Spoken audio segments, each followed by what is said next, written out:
Қайырлы күн достар, сіздермен Райхан. Менің каналымда жаңа рецепт қабыл алыңыздар. Күріш қосылған тефтели дайындаймыз.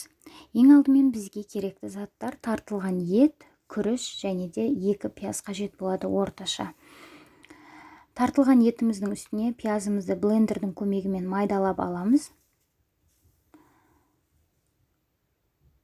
Одан соң күрішімізді қосамыз. Оның үстіне тұз бұрышымызды саламыз. Дәміне қарай саласыздар. Енді қасықтың көмегімен жақсылап араластырып аламыз.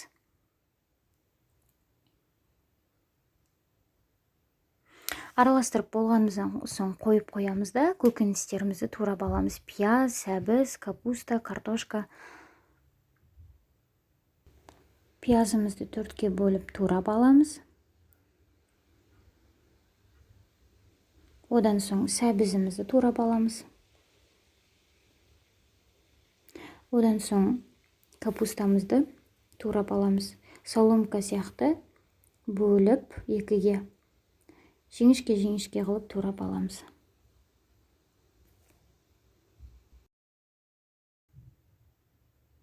Енді қызып тұрған қазанымыздың үстіне май құйып, оның үстіне пиязымызды салып 1-2 минут қуырып аламыз. Одан соң сәбізімізді салып қуырып аламыз.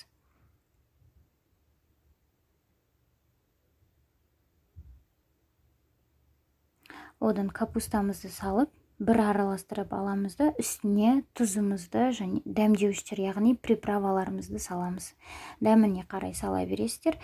Мен қолдың томатын салдым. Егер де сіздерде болмаса, кәдімгі томаттың үстіне кішкене су құйып араластырып салып жіберсеңіздер болады.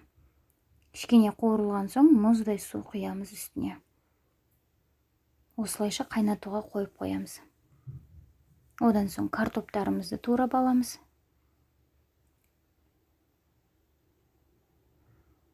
Бөлек алып қоямыз да енді тефтелімізді дайындаймыз. Осылай міндетті түрде қолымызды сулап алып, домалақтап дайындаймыз. Каждый домалақты жасап болғаныңыздан соң міндетті түрде қолыңызды мұздай суда сулап алуыңыз керек. Ол қазанға салғаныңыздан кейін ашылып кетпеуіне көмектеседі.